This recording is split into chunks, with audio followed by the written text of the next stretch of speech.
Today I'm going to show you how to do your own termite inspection on your home before you sell it. We've been in the pest control business since 1977, and I'm going to give you the exact process that we use every single day to inspect homes for termites. And when you're equipped with this knowledge, you're going to make more money, you're going to sell your house quicker, and you're going to do it with less headaches. Because there's 4 million homes that are sold in the United States every single year. And the crazy thing about that is 25 to 45% of those homes have termite-related issues. Just blows my mind. And those termite-related issues drive the property values way down. So in other words, the seller's not making as much money on that house as they should. And also, those homes that have termite-related issues stay on the market 2 to 3 times longer than a home that doesn't. And so I want to give you the knowledge and the expertise for you to go through your home in a systematic process so you can find any termite-related issues before you list it, fix it, be proactive about it so you can make more money in less time with less headaches. You ready to do this? Let's go.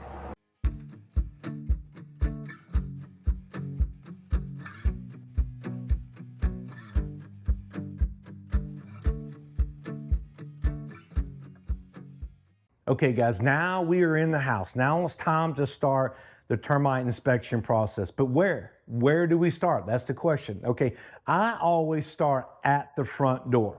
And I'll either go to the left or I'll either go to the right. But one way or another, I'm gonna stick with that pattern. That way I go through every single area and every single room and every single place in this house, because we're going into bedrooms, we're going into cabinets, we're going in the closet, we're going in the attic. And also, guess what? We're gonna go around the entire exterior perimeter of this home. Because when you're talking about termites, you just can't miss anything.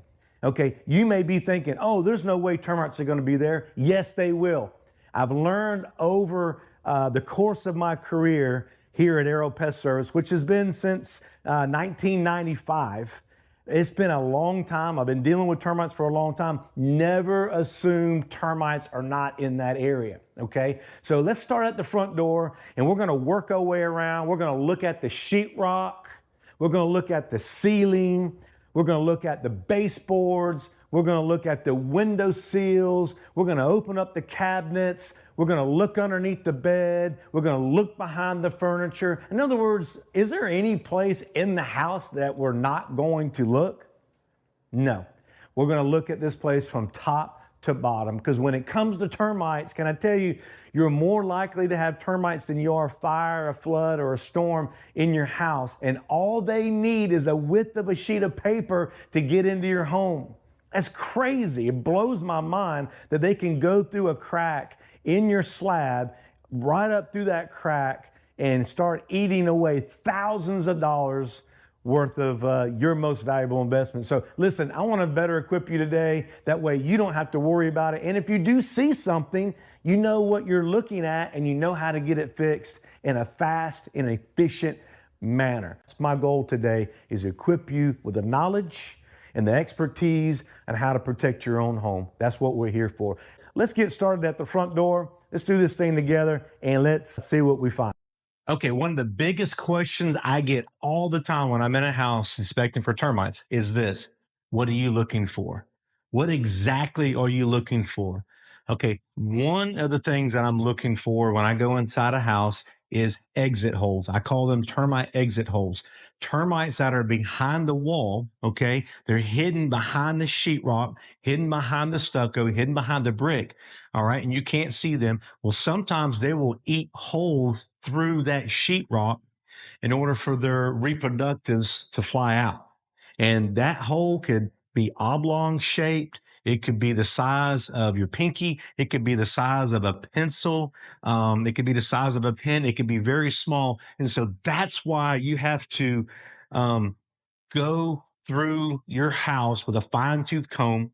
That's why you have to have a flashlight and look at all the sheetrock and look at all the baseboards and look at all the wood trim in your home, because you don't know, there could be a small exit hole that termites have created. And if you're not careful, it is easy. It is so easy to overlook a termite exit hole because they can be so small. Okay, one other thing that we're looking for during the termite inspection process is termite mud tubes or shelter tubes, as some people are going to call them. Termites build these mud tubes to travel back and forth in. And so what they do is they bring the mud or the dirt from the ground up into that structure. Okay. And sometimes those mud tubes can be seen through the sheetrock. They can be seen through the trim or the window sills or like behind the trim in any little crack or crevice. They're going to seal that up. And all that does is it keeps them safe behind there, and it keeps light from coming in. It keeps air from coming in. And it also keeps invaders like ants from coming in and attacking them and destroying their colony.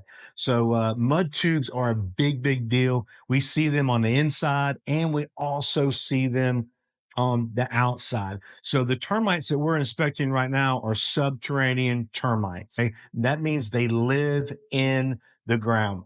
And so what they do is they come from the ground up into your home because your home is a food source for them. And how they get up and back and forth from the side of your house or behind your brick or behind your stucco is mud tubes. Okay. It's kind of like their little super highway that they travel from your home back to the colony, and it keeps them protected. Let me tell you a story real quick. One time I was inspecting a home because they were selling it. And so there was a guy that was buying that home, and I found one termite exit hole in the sheetrock. I'm talking just one. It was the size of a pin. That's how small it was. And the people that were buying it said, what kind of damage do you think is behind that wall? I said, I have no idea. They said, will you open it up? I said, that's beyond my pay grade. I can't open up somebody else's walls. You're going to have to get permission and have a contractor do that. Well, anyway, make a long story short, they had a contractor come in and they cut out the sheetrock. And lo and behold, you know what they found? $30,000 worth of termite damage behind the sheetrock. Wow. And so that's why any little hole, any little evidence of termites needs to be inspected. It needs to be investigated further because you really don't know what exactly is behind those walls. One thing that we're looking for while we're inspecting the house is termite reproductives or alates. Now, they look very similar to ants, and I want you to know the difference between a termite reproductive and an ant reproductive, okay? Because they both have wings. I've had people say all the time, oh, it had wings, it had to be a termite, or it had wings and it had to be an ant. They both have wings, okay? But here's the difference, okay? Here's the main difference between a flying ant and a flying termite. All right. Now, a flying ant will always have a pinched waist.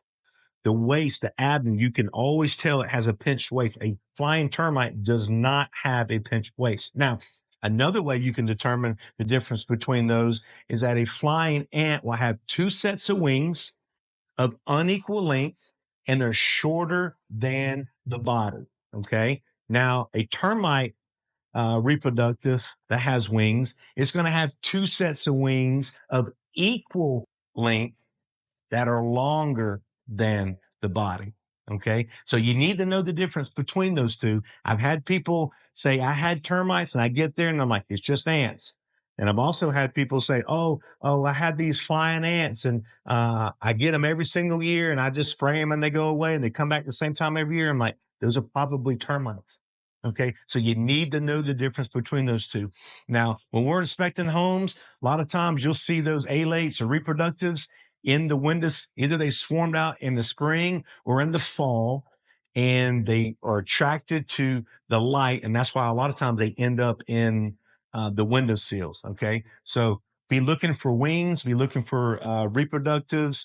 And that's one thing that are it's going to be a telltale sign. If you see those on the inside of your house, more than likely you have termites that are eating your home. Now, sometimes if there's a heavy swarm on the outside, they will come through a crack up underneath the door or anything like that. That is possible. But if you see an exit hole and they come out and there's thousands of them, you have termites and it's time to get an inspection. Okay, guys, we're all done on the inside of this house. It looks really good, looks really solid. Haven't found any issues with it at all. But I always start on the inside. That's part of my process. And then I move to the outside. So now we're getting ready to go to the outside. But you know what I save for last? You guessed it. I saved the attic for last. And the reason I saved the attic for last is because it's so hot here in Florida. In the summertime, you're just sweating profusely. So I just kind of prefer not to be sweaty and nasty while I'm in somebody's house. So I do the inside, I do the outside, and then I do the attic. I do the attic last. So anyway, let's go outside and take a look and see what we can find on the outside.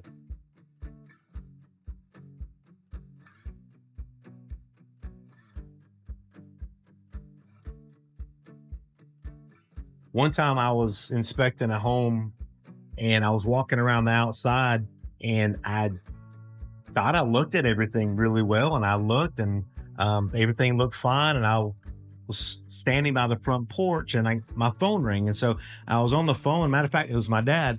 And I was talking to him on the phone. I just happened to look down at my feet and I saw a termite mud tube. Okay. And wouldn't you know it, that termite mud tube was the same color as the grout that was in the brick. I mean, I almost missed it.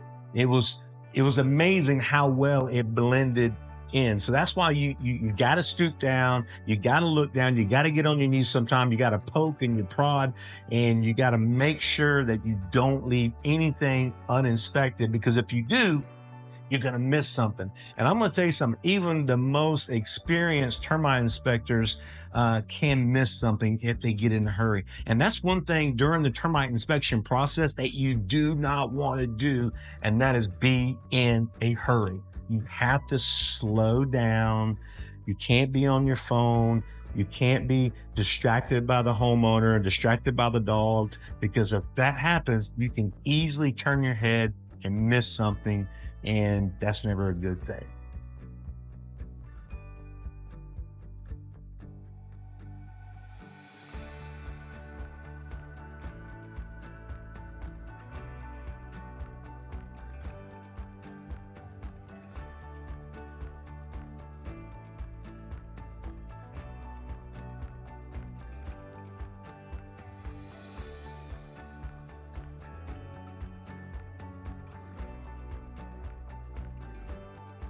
When you're up in the attic, make sure you step where those trusses are at. If not, you're going to fall through and you're going to hurt yourself.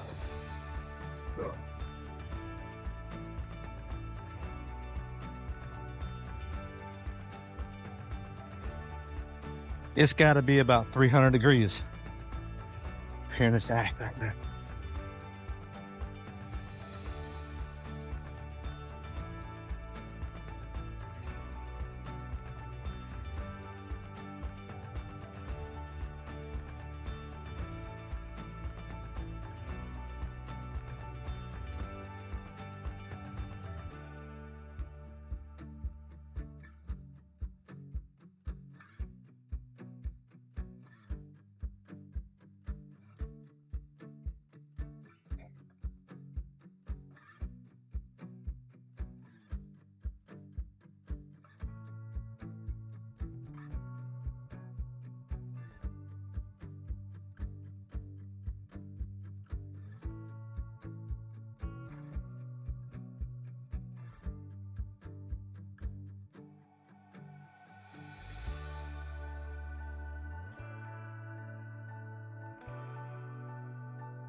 It's so hot up in this attic right now that the boards that I'm touching, these boards, they are almost hot, too hot to touch. That's how hot it is. It's got to be over 300 degrees in this attic right now. A lot of people think that termites aren't going to get in the attic, but yes, they can get in the attic. So that's why it's important. You got to do a thorough inspection of all the trusses and the roof decking as well. Because if you have a leak that's in this roof, and it's causing a conducive condition for termites, they can create an aerial colony above ground. They don't have to have the ground contact. They can just have, as long as they have a moisture source and a food source, they're good. So attic inspection is muy importante. You must do it. But I've been through this attic and haven't seen anything. It's hot up here. I'm ready to get down and wrap this thing up. Let's go.